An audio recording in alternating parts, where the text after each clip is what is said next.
Hello students, आज हम भारत की खोज बुक में से अपने पाठ 2 तलाश का 5वां पार्ट भारत की विविधता और एकता का अध्ययन शुरू करेंगे।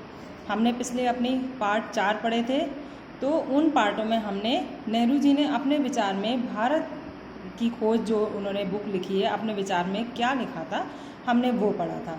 अब हम आगे पढ़ेंगे भारत की विविधता और एकता। उससे पहला पार्ट था हमारा भारत माता कि आखिर भारत माता नाम ऐसा क्यों है कि भारत को माता ही क्यों कहा जाता है और धरती को भारत माता क्यों कहा जाता है, तो हमने उसके बारे में अध्ययन किया था। अब हम पढ़ेंगे आज भारत की विविधता और एकता।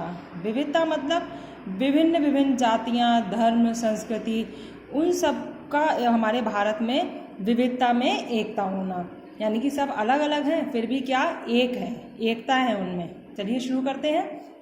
भारत में अद्भुत विविधता है, वह सतह पर दिखाई पड़ती है और कोई भी उसे आसानी से देख सकता है। हमारे भारत में जो संस्कृति हैं, धर्म हैं, जाति हैं, वो सब क्या अलग अलग हैं, अलग अलग राज्य हैं, अलग अलग उनकी संस्कृति हैं, अलग अलग उनकी भाषाएं भी हैं, सब कुछ अलग अलग हैं। सब अपने अपने राज्य की अलग अलग बोलियां हैं। तो क्या हम सब कुछ अलग अलग है फिर भी क्या मिलके एक शब्द हुआ है हमारा भारत। वह सतह पर दिखाई पड़ती है, वह क्या हमारी जब धरती पर दिखाई पड़ती है और कोई भी उसे आसानी से देख सकता है। इसका संबंध शारीरिक रूप से भी है और मानसिक आदतों और विशेषताओं से भी। ऊपरी तौर पर उत्तर पश्चिमी और आदतों पर विशेषताओं से भी, यानी कि इसका संबंध शारीरिक रूप से भी है कि हम शारीरिक रूप से तो एक जैसे दिखते हैं, मानसिक आदतें विशेषताएं भी हमारी क्या हैं, अलग अलग होकर भी क्या एक जैसी हैं, भारतीय हैं। ऊपरी तौर पर उत्तर पश्चिमी इलाके के पठान और सुदूर दक्षिण में रहने वाले तमिल में बहुत कम समानता दिखाई देती है। अब क्या ऊपरी तौर पर जो ऊपर का देखने का नज़रिया है वो क्या उत्तरी पश्चिमी इलाके के पठान, उत्तर पश्चिमी के जो क्षेत्र है उसका जो पठान इलाका है वो सुदूर दक्षिण में रहने वाले तमिल, यानी कि उससे बहुत दूर दक्षिण में रहने वाले तमिल में बहुत कम समानता दिखाई पड़ती है। उनकी नस्लें भिन्न हैं, उनकी जातियाँ क्या भिन्न हैं, यानी कि नस्लें जो हम कहते हैं तो ये हमारे पूर्वजों से रिलेटेड होती है कि हमारे जो पूर्वजी चली जाती है तो वो हमारी नस्ल कहलाती है। तो यद्यपि उनके भीतर कुछ समान सूत्र हो सकते हैं, वे चेहरे और शरीर गठन में, खान पान में और भाषा में एक दूसरे से भिन्न होते हैं। क्या वे उनके भीतर कुछ समान सूत्र हो सकते हैं, कुछ समानता, कुछ एक समान बात हो सकती है, और चेहरे और शरीर की जो बनावट होती है, खान पान है और भाषा एक दूसरे से बहुत ज़्यादा भिन्न अलग अलग होते हैं। उत्तर पश्चिमी सीमांत प्रदेश में मध्य एशिया की झलक तो दिखाई देती है। उत्तर पश्चिमी सीमांत मतलब सीमा से लगे हुए प्रदेश, वे मध्य एशिया की झलक तो दिखाई देती ही है। वहाँ के बहुत से रीति रिवाज हिमालय के उस पार के देशों की याद दिलाते हैं। अब वहाँ के जो रीति रिवाज हैं वो क्या हमें हिमालय से अलग जो उस तरफ जो देश है वहाँ की याद दिलाते हैं।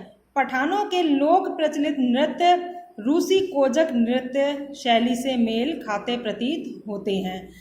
इन सभी भिन्नताओं के बावजूद पठान पर भारत की छाप वैसी ही दिखाई देती है। अब क्या अलग अलग हैं, इन सब की जो छाप है वो क्या अलग अलग विभिन्न प्रकार की है, लेकिन क्या फिर भी एक जो भारत में रहने के बावजूद वो क्या एक जैसी छाप दिखाई देती है, जैसे कि तमिल पर।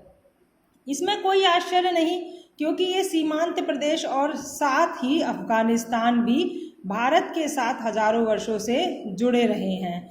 क्योंकि ये सीमांत देश यानी कि सीमा से लगे प्रदेश और साथ अफगानिस्तान भी भारत के साथ, ये सब भारत की सीमाओं पर लगते हैं, तो क्या ये हमारे भारत के साथ हजारों वर्षों से जुड़े हुए हैं। ये पुराने तुर्क और वे दूसरी जातियां अफगानिस्तान और मध्य एशिया में रहती हैं। इस्लाम के अस्तित्व में आने से पहले बौद्ध भी, और उससे भी पहले वैदिक काल में हिंदू थी, यानी कि जो बौद्ध धर्म है वो क्या ये भी हमारे क्या भारत की छाप इन पर भी हमारी दिखाई देती है। ये इन्होंने कुछ इस्लाम और बौद्ध जाति का भी यहाँ पर वर्णन किया है। और उससे पहले वैदिक काल में हिंदू थी, यानी कि वैदिक काल जो है उसमें भी हमारी क्या संस्कृत यानी कि हिंदुत्व भी दिखाई पड़ता है। ये सीमांत प्रदेश प्राचीन भारतीय संस्कृति के प्रमुख केंद्र थे, यानी कि सीमा से लगे हुए प्रदेश, उनकी जो प्राचीन भारतीय संस्कृति जो है हमें दिखाई देती है, क्या प्रमुख केंद्र थे, यानी कि भारतीय संस्कृति देखने के हमारे प्रमुख केंद्र थे। अब भी मठों और स्मारकों के ढेरों ध्वस्त अवशेष उसमें बिखरे पड़े हैं, यानी कि अब भी जो मठों और स्मारक जो हैं उनके खराब हो गए हैं, बेकार हो गए हैं, लेकिन उनके अवशेष क्या उसमें भी हमें अभी दिखाई पड़ते हैं। विशेष रूप से तक्षशिला के उस महान विद्यालय के जो 2000 वर्ष पूर्व अपनी प्रसिद्धि की चरम सीमा पर था, यानी कि तक्षशिला आपने सुना होगा, ये महाविश्वविद्यालय जो है वो आपने आज भी सुना होगा, आज भी नाम से चलता है। बहुत पुराना महाविश्वविद्यालय ये नाम है, ये तक्षशिला विश्वविद्यालय जो है। तो क्या ये आप देखिए 2000 वर्ष पूर्व अपनी प्रसिद्धि की चरम सीमा पर था, यानी कि वो जितना फेमस आज है उतना ही फेमस वो 2000 वर्ष पूर्व पहले भी था। पूरे भारत के साथ साथ एशिया के विभिन्न भागों से विद्यार्थी यहाँ खिंचे चले आते थे। धर्म परिवर्तन में से थोड़ा जरूर अंतर आया, लेकिन उन क्षेत्रों के लोगों ने जो मानसिकता विकसित कर ली थी वह पूरी तरह नहीं बदल पाई थी। अब क्या विश्वविद्यालय में देखिए इनका क्या बता रहे हैं कि दूर दूर एशिया से विभिन्न भागों के विद्यार्थी यहाँ अपनी शिक्षा ग्रहण करने के लिए चले आते थे, यानी कि इसका अट्रैक्शन इतना था, नाम इतना था कि बहुत दूर दूर से लोग आते थे। और धर्म परिवर्तन में थोड़ा अंतर जरूर आया, यानी कि धर्म परिवर्तन के साथ साथ इसमें अंतर हमें देखने को मिला था। उन क्षेत्रों के लोगों ने जो मानसिकता विकसित कर ली थी वह पूरी तरह बदल नहीं पाई थी। तमिल और पठान दो महत्वपूर्ण उदाहरण हैं, बाकी की स्थिति इन दोनों के बीच में ही है। अब यहाँ पे क्या शुरू से इसमें भारत की विभिन्नता जो दिखाई है इन्होंने, तमिल और पठान जो दूर अलग अलग देश हैं, तो क्या प्रदेश हैं, तो ये दूर अलग अलग जो है उनका उदाहरण लिया है यहाँ पर। और बाकी की स्थिति इन दोनों के बीच में ही है, और बाकी का जो क्षेत्र है, राज्य है, वो स्थिति इन्हीं के बीच में ऐसी दिखाई है। सबकी अपनी अपनी अलग विशेषता है, लेकिन इन सब पर सबसे भी गहरी छाप भारतीयता की है, यानी कि सब अलग अलग हैं, लेकिन क्या सबसे बड़ी छाप है जो क्या है, भारत में रहना, भारतीयता की छाप है। फिर है यह जानकारी बेहद हैरत में करने वाली है कि मराठी, बंगाली, कन्नड़, आंध्र, उड़िया, तमिल, असमी, मलयाली, पंजाबी, राजपूत, सिंधी, कश्मीरी, पठान और हिंदुस्तानी भाषा भाषी जनता में बसा हुआ विशाल मध्य भाग किस प्रकार सैकड़ों वर्षों से अपनी अलग पहचान बनाए रहा है, यानी कि जो ये बोलियां, जैसे कि आपको बताया था कि भारत में रहने वाले कई राज्य हैं जिनकी अपनी अलग बोली है, भाषा है, तो ये सारी बातें यही बताई गई हैं कि अलग अलग हैं, अलग अलग जातियां, धर्म, बोली, सब कुछ अलग अलग है। क्या कई हजार साल सैकड़ों वर्षों से ये अलग अलग ही हैं और अपनी पहचान बाकायदा वैसी ही बनाई हुई है जैसे कि वो शुरू से चली आ रही है, लेकिन फिर भी क्या वो कहलाते हैं, भारतीय कहलाते हैं। इसके बावजूद इन सबके गुण दोष लगभग एक से हैं। ये सब हमें देखने के बाद इसके बावजूद भी क्या है, ये सब एक जैसे ही हैं। इनकी जानकारी प्राचीन परंपरा और अभिलेखों से मिलती है, यानी कि इनकी जो हम इनके बारे में जो भी हम नॉलेज जान सकते हैं, कर सकते हैं, वो क्या, इनकी प्राचीन परंपरा, प्राचीनतम से जो इनकी परंपरा चली आ रही है, और अभिलेख, यानी कि जो अभिलेख होते हैं या उनसे हमें इनमें क्या वो थी, विशेषता थी, वो हमें क्या अभिलेखों से मिलती है। साथ ही इस दौरान वे ऐसे भारतीय बने रहे जिनकी राष्ट्रीय विरासत के साथ साथ उनकी मानसिक और नैतिक विशेषताएं भी समान थी। अब क्या राष्ट्रीय, इसलिए वो साथ भारतीय बने रहे क्योंकि इनकी राष्ट्रीय विरासत, जो इन्हें विरासत में मिली है राष्ट्रीयता, वो और उनकी मानसिक और नैतिक विशेषताएं भी समान थी। क्यों समान थी? क्योंकि ये इन्हें विरासत में मिली थी। प्राचीन चीन की तरह प्राचीन भारत अपने आप में एक अलग दुनिया थी, एक सभ्यता और संस्कृति थी जिसने विभिन्न चीज़ों को आकार दिया था। अब दो ही प्राचीन कहे जाते हैं, एक प्राचीन चीन और प्राचीन भारत। वह क्या अपने आप में एक अलग दुनिया थी, यही सबसे प्राचीन है और एक अलग दुनिया ही इनकी थी। अब एक क्या है, सभ्यता और संस्कृति, या एक सभ्यता और एक संस्कृति जिसने विभिन्न चीज़ों को आकार दिया है, यानी कि चीन भी अपने आप में अपनी सभ्यता, संस्कृति लिए हुए है और हमारा जो भारत है वो भी क्या अपनी संस्कृति सभ्यता नहीं छोड़ी है।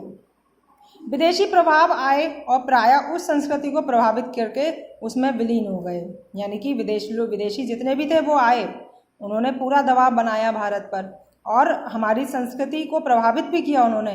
लेकिन बाद में क्या रिजल्ट हुआ, क्या अंत हुआ कि वो हमारी संस्कृति में ही प्रभावित करने के बावजूद भी उसी में ही लुप्त हो गए, विलीन हो गए।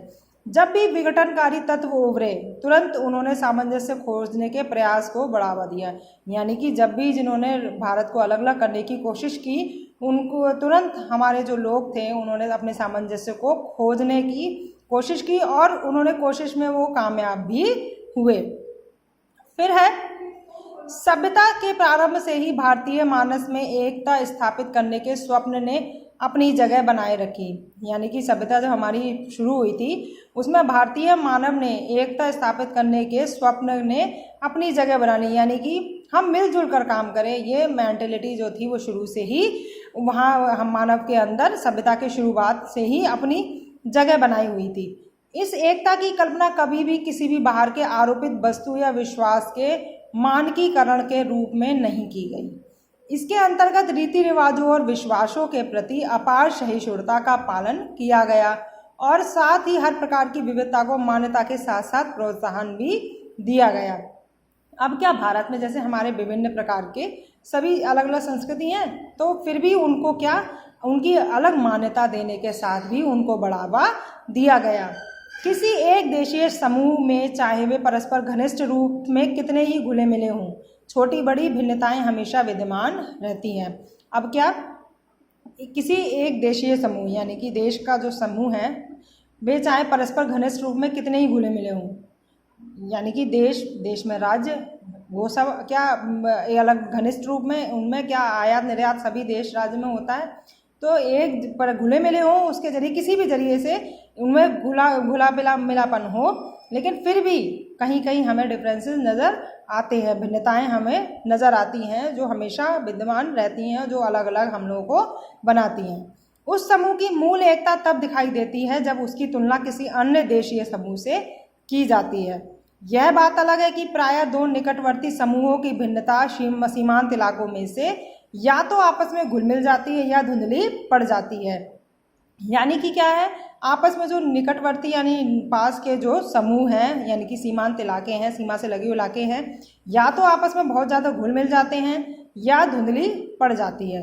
प्राचीन और मध्य युग तक आधुनिक राष्ट्र के विचार ने जन्म नहीं लिया था और सामंती जातीय या धार्मिक संबंधों का महत्व ही अलग था।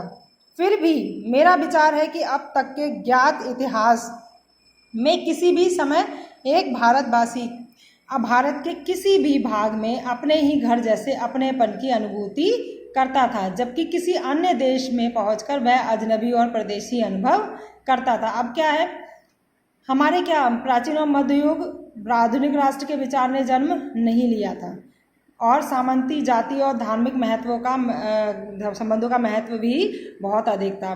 फिर भी गांधी जी अब यहाँ पर विचार में कहते हैं अपने कि अब तक के ज्ञात इतिहास यानी कि जो अब तक उन्होंने इतिहास जाना है वो किसी भी समय एक भारतवासी भारत के किसी भी भाग में अपने ही घर जैसे अपनेपन की अनुभूति करता है। क्यों? क्योंकि सब एक जैसा अपने आप को समझते हैं कि हम क्या एक भारतवासी हैं, इसीलिए अपनेपन की अनुभूति देखने को मिलती है, जबकि किसी अन्य देश में पहुंचकर वह अजनबी और परदेशी अनुभव करता है। अब क्या जहाँ पे भारतीयता उन्हें नज़र नहीं आती तो क्या वो अपने आप को अजनबी और कि मैं इस देश का नहीं हूँ, तो क्या वह अपने परदेशी अनुभव करता है। उन देशों में जाकर जिन्होंने कुछ हद तक उसकी संस्कृति या धर्म को अपना लिया था, यानी कि जो दूसरे देश में जाकर बस जाते हैं और उनकी संस्कृति और उनके धर्म को जब अपना लेते हैं उन्हें अजनबीपन का बोध शायद थोड़ा कम होता है। वह उसी संस्कृति में रमने की और उसी धर्म में रमने की कोशिश करते हैं तो वह अपने आप को अजनबी बहुत कम समझते हैं। वे लोग जो किसी गैर भारतीय धर्म को मानने वाले थे अथवा भारत में आकर यहीं बस गए थे, वे कुछ ही पीढ़ियाँ बीतने के बाद स्पष्ट रूप से भारतीय हो गए, जैसे पारसी, यहूदी और मुसलमान। अब क्या पारसी, यहूदी और मुसलमान हमारे भारत देश में भी हैं, तो क्या कई पीढ़ियों से जो लोग रह रहे हैं इस जाति के, जो लोग कई पीढ़ियों से रह रहे हैं, वो क्या अपने आप को भारतीय ही तो मानेंगे कि हम भारतीय हैं? क्यों? क्योंकि मैं कई पीढ़ियों से रह रहे हैं। अगर नए नए आकर बसते हैं तो उन्हें वही है कि टाइम लगता है बसने में, यहाँ पर यहाँ की संस्कृति अपनाने में टाइम लगता है। और जो पीढ़ियों से रह रहे हैं, शुरू से दर पीढ़ियाँ उनकी यहाँ पर बीती हैं, तो वह क्या भारतीय ही समझते हैं। जिन भारतीयों ने इन धर्मों को स्वीकार कर लिया था, वे धर्म परिवर्तन के बावजूद भारतीय ही बने रहे। जो भारतीय ने जिस धर्म को स्वीकार किया था, धर्म परिवर्तन के बावजूद भी भारतीय ही बने रहे, क्योंकि वह भारत में रहते हैं। आज इस राष्ट्रीयवाद की अवधारणा काफ़ी विकसित हो चुकी है। विदेशों में भारतीय निश्चित रूप से एक राष्ट्रीय समुदाय बनकर विविध कारणों से हमेशा एकजुट होकर रहते हैं, भले ही उनमें आंतरिक मतभेद हो। अब क्या राष्ट्रीयवाद यानी कि किस राष्ट्र के हैं अगर हम विदेश में भी रहते हैं तो हमारा राष्ट्र क्या है? भारत। हम भारत के हैं, तो ये मेंटलिटी हमारे बनी रहती है और ये हमारी डेवलप होती चली जाती है। विदेशों में भारतीय निश्चित रूप से एक राष्ट्रीय समुदाय बनाकर विविध कारणों से एक हो जाते हैं। जैसे कोई वो होती है, कमेटियाँ टाइप होती हैं, कुछ भी है, तो क्या वो भारत समुदाय यानी कि भारत के रहने वाले जितने भी उस समुदाय के लोग हैं, वो क्या अपने एकजुट होकर वहाँ रहते हैं। लेकिन उनका उनके मेंटल डिफरेंस है वो अलग अलग होंगे, लेकिन फिर भी भारतीय होने के बावजूद वे एक समुदाय बनाकर चलते हैं। एक हिंदुस्तानी ईसाई चाहे कहीं भी जाए, उसे हिंदुस्तानी ही समझा जाता है। अब चाहे वो ईसाई हो, चाहे मुसलमान हो, चाहे पारसी हो, कोई भी हो, अगर हिंदुस्तान में रहने वाला वो कहीं बाहर विजिट करने जाए तो क्या वो हिंदुस्तानी ही माना जाएगा।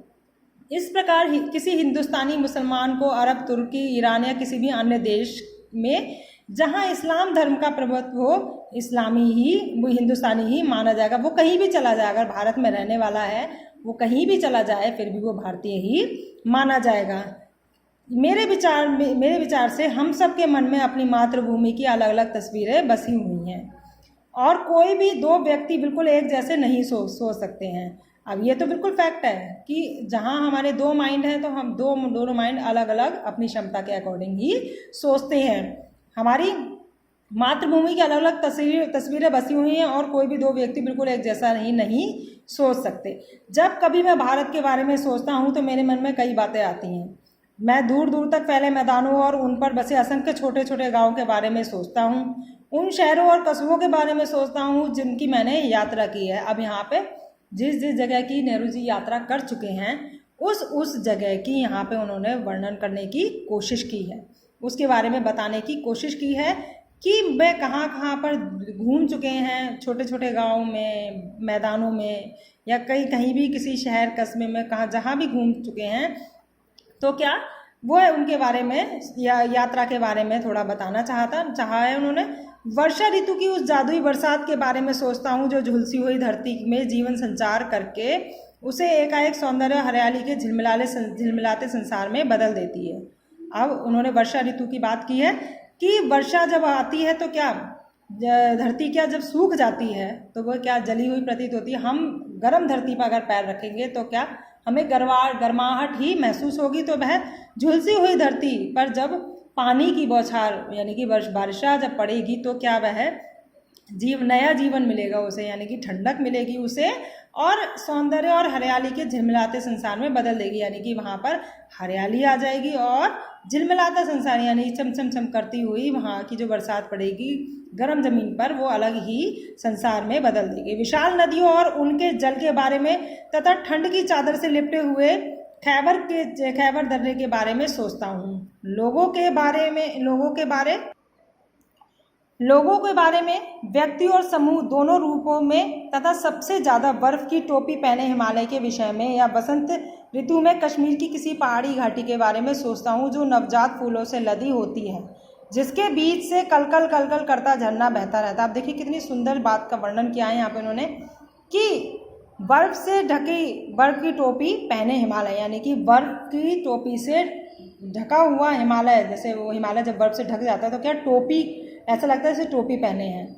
और बसंत ऋतु में कश्मीर की किसी पहाड़ी, यानी कि जब कश्मीर में बसंत आता है किसी पहाड़ी के बारे में सोचता हूँ, बहुत सुंदर वातावरण होता है और जो नवजात फूलों से लदी होती हैं, यानी कि वहाँ पर क्या, जब बारिश होती है, बसंत ऋतु आती है, तो क्या वहाँ पे छोटे छोटे नए नए फूल खिलते हैं, जिसके बीच से कल कल करता झरना बहता है। बहुत सुंदर नज़ारा होता है कि जब वो झरना उन फूलों के बीच से बहता है। हम अक्सर अपनी पसंद की तस्वीर बनाते हैं और उस लंबे समय तक सहेज कर रखते हैं। हम क्या होता है, अक्सर अगर हम ये नहीं देखता तो हम इन ऐसी बातों को पढ़कर अपना एक अलग ही नज़रिया बनाते हैं, और उस नज़रिए को हम क्या सोचते हैं कि हम जाएंगे या हम घूम के आए थे वहाँ पर, तो उसकी एक अलग ही कल्पना अपने मन में बसाकर हम विचार में बदलने लगते हैं और काफ़ी समय तक उसके बारे में सोचते रहते हैं। तो हमने इसमें भारत की विविधता और एकता के बारे में पढ़ा था इस पार्ट में, और हम पढ़ेंगे जन संस्कृति। जन संस्कृति यानी कि जन मीन्स लोग, मानव मनुष्य, और संस्कृति की उनकी संस्कृति। मैंने भारतीय जनता के वर्तमान में गतिशील जीवन नाटक को देखा। मैंने यानी कि नेहरू जी कहते हैं भारतीय जनता, यानी कि भारतीय जनता है, उनके जो वर्तमान समय था उनमें जो उनका जो वर्तमान समय में जो एक्टिविटी हुई थी, उनकी जीवन नाटक को देखा। ऐसे अवसर पर प्राय उन सूत्रों को खोज लेता था जिनसे उन सबका जीवन अतीत में बंधा हुआ है, जबकि उनकी आंखें भविष्य पर टिकी रहती हैं। यानी कि वह अपने आगे की बात को सोचते हैं, देखते हैं, और क्या उन्होंने जीवन नाटक को देखने के बाद उनकी जो है अतीत की जो बातें हैं कि अतीत में जो कुछ हो चुका होता है, पीढ़ी दर पीढ़ी वैसा ही होता चला जाता है, तो वह क्या अतीत में उनकी झांकने की कोशिश करते हैं। हर जगह मुझे एक विशेष सांस्कृतिक पृष्ठभूमि मिली जिसका जनता के जीवन पर बहुत ही गहरा असर था। यानी कि जहाँ जहाँ भी मैं घूमे उन्हें अलग ही संस्कृति देखने को मिली, और क्या इसका जनता पर जीवन पर बहुत गहरा असर भी था। इस पृष्ठभूमि में लोक प्रचलित परंपरा, इतिहास, दर्शन, मिथक और पुराकथाओं का अद्भुत मेल था, और इनमें से किसी एक को दूसरे से अलग कर देख पाना संभव नहीं था। पूरी तरह अशिक्षित लोग भी इस पृष्ठभूमि में हिस्सेदार थे, यानी कि जो शिक्षित थे और क्या अशिक्षित थे, दोनों ही इन सब में एक जैसे समान हिस्सेदार थे। लोक प्रचलित टीकाओं और अनुवादों के माध्यम से भारत के अति प्राचीन महाकाव्य महाभारत और रामायण अन्य ग्रंथ की जनता के बीच काफ़ी प्रसिद्ध थे। यानी कि जो लोग अशिक्षित थे, उन्हें पढ़ना नहीं आता था, लेकिन फिर भी क्या महाभारत और रामायण जो है उन्हें आप रूपी याद था। पता था कि युधिष्ठिर ने क्या किया, राम ने क्या किया, दुर्योधन ने क्या किया, आगे उनका कैसा पता चल, कैसे उनके पीढ़ियां दर पीढ़ियां बीती। प्रत्येक घटना कथा और उनका नैतिक अर्थ लोकमानस पर अंकित था। यानी कि जो मानव थे वहाँ के, वो सब कुछ उन्हें पूर्णतः मतलब मन में बिल्कुल याद था, और उसको संतुष्ट और समृद्ध बनाया, और उसने उन्हें संतुष्ट और समृद्ध बनाया। अनपढ़ ग्रामीणों को भी सैकड़ों पद याद होते थे, और अपनी बातचीत के दौरान में बराबर या तो उन्हें उद्धृत करते थे या फिर किसी प्राचीन रचना में संकलित किसी ऐसी कहानी का वर्णन करते थे जिससे कोई नैतिक उपदेश प्राप्त होता था। अब क्या, जब हम किसी चीज़ को पढ़ते हैं तभी हमें याद रहती है वो बात, लेकिन जो ये अशिक्षित समुदाय का उन्होंने बताया, जो अशिक्षित लोग थे, क्या उन्होंने कुछ भी पढ़ा नहीं था, लेकिन उन्हें सब कुछ याद था। कैसे याद था उन्हें? क्योंकि वो प्राचीनतम इतिहास के बारे में सुनते चले आए थे, देखते चले आए थे, तो उन्हें वो सब कुछ आप रूपी ऐसे ही याद था। तो उसका वो क्या करते थे, डिटेल में जब बातें करते थे, तो उनकी चाहे वो महाभारत या रामायण किसी से भी रिलेटेड कोई बात थी, तो वो अपनी बातों में उस बात का वर्णन करते थे। जैसे किसी पर कोई कमेंट हम करते हैं या हम कोई बात पसंद आ जाती है, तो हम उस बात को डिटेल में बताने के लिए कोई एग्जाम्पल देते हैं, तो वो उन सारी बातों को क्या ऐसे ही बातचीत के दौरान एक मोड़ देते रहते थे। क्या जीवन के रोज़मर्रा के मसलों के बारे में ही सीधी सादी बातचीत को जब ये देहाती लोग इस तरह का साहित्य मोड़ देते तो मुझे काफ़ी आश्चर्य होता था। अब नेहरू जी कहते हैं कि जब मुझे पता है कि ये लोग पढ़े लिखे नहीं हैं, फिर भी क्या ये साहित्य वाली बातों को कितना अच्छा मोड़ देते हैं, तो उन्हें आश्चर्य होता था। अगर मेरे मन में लिखित इतिहास और लगभग सुनिश्चित तथ्यों के निर्मित तस्वीरों का भंडार था, तो मैंने अनुभव किया कि अनपढ़ किसानों के मन में भी उनकी तस्वीरों का अपना एक भंडार है। यह बात अलग है कि उसका स्रोत परंपराएं एवं पुराकथाएं और महाकाव्य के नायक नायिका ही अधिक थी और इतिहास बहुत ही कम। अब क्या इतिहास की बात करें तो इतिहास उनके लिए बहुत कम और नायक नायिकाएं जो हैं उनके लिए मेन लगती थी। इस पर भी बहुत ज्ञान स्पष्ट होता था कि उनके चेहरे, उनकी चाल ढाल, उनके आकार को बहुत ध्यान से देखता था। उनके मध्य बहुत से संवेदनशील चेहरे, बलिष्ठ देह और सीधे साफ अवयव वाले पुरुष भी दिखाई देते। महिलाओं में नम्रता, लावण्य, संतुलन और गरिमा के साथ साथ एक चेहरा होता जो अवसाद से भरा होता। कभी कभी किसी देहाती रास्ते अथवा गांव के बीच से गुजरते हुए मेरी नज़र किसी सुंदर स्त्री या मनोहर पुरुष पर पड़ती तो मैं विमुग्ध हो जाता कि यहाँ पर भी ऐसे लोग मिलेंगे क्या हमें। वे प्राचीन भित्ति चित्रों को याद दिला देते थे। मुझे यह देखकर हैरत होती थी कि उन तमाम भयानक कष्टों के बाद भी जिन्हें भारत युगों तक सहता रहा, आखिर यह सौंदर्य कैसे टिका और कैसे बना रहा। ये इन लोगों को साथ लेकर हम क्या कुछ नहीं कर सकते, बशर्ते इनके हालात बेहतर हो, इनके पास कुछ करने के लिए अधिक अवसर हो। अब क्या इन्होंने सारी बातें क्या है जो पिछड़ा समाज है उसके बारे में इन्होंने इस पैराग्राफ में सारी बातें कही है। क्या वो पिछड़े हुए हैं, अशिक्षित हैं, लेकिन फिर भी अपने सौंदर्य से, अपनी चाल ढाल, बातों से वो सबको अट्रैक्ट करते हैं। फिर भी क्या है, इनके पास अगर कुछ अवसर करने को हो तो ये बहुत बहुत ज़्यादा बेहतर और कर सकते हैं। चारों तरफ गरीबी और उससे पैदा होने वाली असंख्य विपत्तियां फैली हुई थी और इसकी छाप हर माथे पर विद्यमान थी। वो गरीब हैं, ये उन्हें पता है बहुत अच्छी तरीके से कि वो बहुत गरीब हैं और ये हमारी विपत्ति है, उनको बहुत अच्छे तरीके से पता थी और उनके जीवन में ये विद्यमान थी। जिंदगी को कुचलकर विकृत और भयानक रूप दे दिया गया था।